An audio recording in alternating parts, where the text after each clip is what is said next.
DJs BrewTube beer review.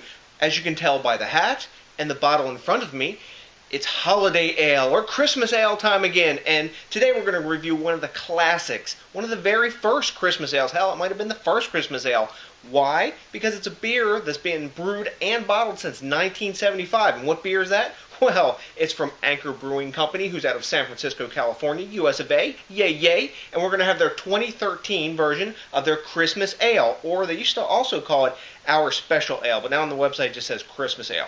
Now, this is a winter warmer. It's available from November through February, 5.5% ABV, and who knows how many IBUs it is. You know? Hey, it doesn't really matter, does it? Because winter warmers aren't IBU-centric anyway. So, as I was saying, this is the 39th year that this beer has been brewed, and the recipe changes every year, and so does the label change every year. And I think it's a it's a guy named Chip Stitt or something like that does the artwork every year. He's a famous illustrator in watercolors as well as like ink and pen like this is. And I've had this beer before. I had it last year. It wasn't my favorite beer, but I've heard a lot of like rave reviews about this year. A lot of guys say this is way better than last year, and I'm ready to crack into it. So, as it says right on the top of the bottle here, on their Anchor crown, it says, use opener. So we're going to do that, because remember, Anchor started in the dark old days of beer when everything was fizzy piss water, and it was almost all twist-offs or cracking a can open, which I'm not against cracking cans open. So, lovely Anchor crown, which we can obsessively collect. Let's get our lovely little stubby here poured into our snifter. I did that so the bottle didn't get glass envy, so the glass wasn't super tall over it, but you know what? This is a great beer. It's apropos for a snifter. That's right.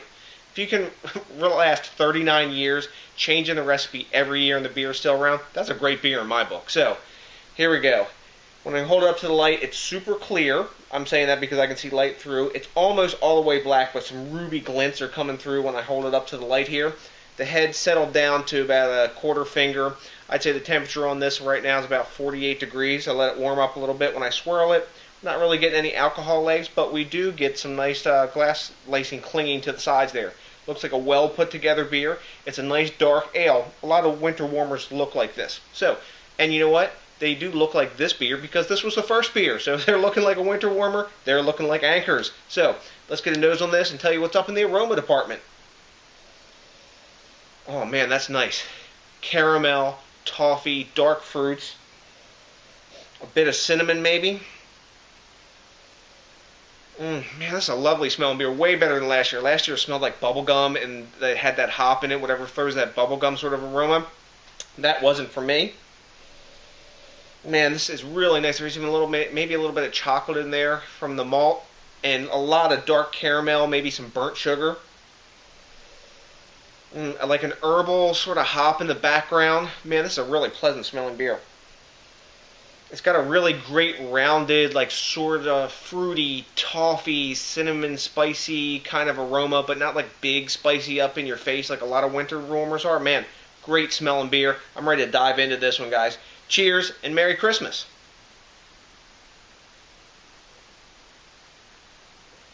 Wow. Man, for a 5.5%er, this has a lot of flavor. It's got a medium mouth feel to it. Up in the front, the first thing you're getting is caramel, then toffee and roast. I'm getting a bit of brown sugar off of this. There's some raisins in there, some figs as dark fruits go.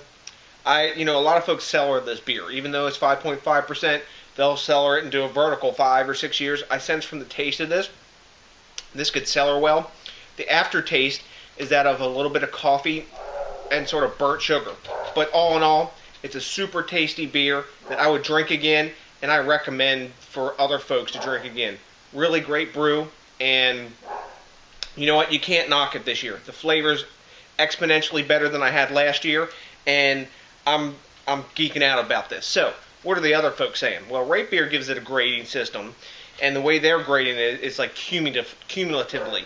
They've said, because the recipe doesn't change enough year after year since 2005, they lump them all together. So they're giving it a 94, but that's not wholly accurate because last year's beer was meh. It was no 94, that's for sure. This year, Beer Advocate, who grades it year to year, they're giving it like an 83. I think it's better than that. I'm going to give this beer a 90 this year. I think it's a lot better. It tastes to me like it has cellaring potential, that it could develop further, having bigger dark fruits and more rounded flavor, you know, because there's no alcohol flavor in this all. And this has warming winter flavors of coffee, toffee, sugar, those things that you really want in a winter warmer. So, till the next DJs BrewTube, do me a big favor. First, have a great holiday season. Be safe, don't drink and drive, all that good stuff. And like I said, always think globally, drink locally, support the craft beer movement so guys like Anchor can keep brewing a beer for 39 years. That's totally freaking awesome to even imagine that, because when these guys started, it was just macro fizzy pisswater land. So, I appreciate each and every one of you guys. Thanks a million for watching. Rate, comment, subscribe, hit the like button. You know what you got to do. Until then, I got a whole bunch of love for you and a big ass. Peace out!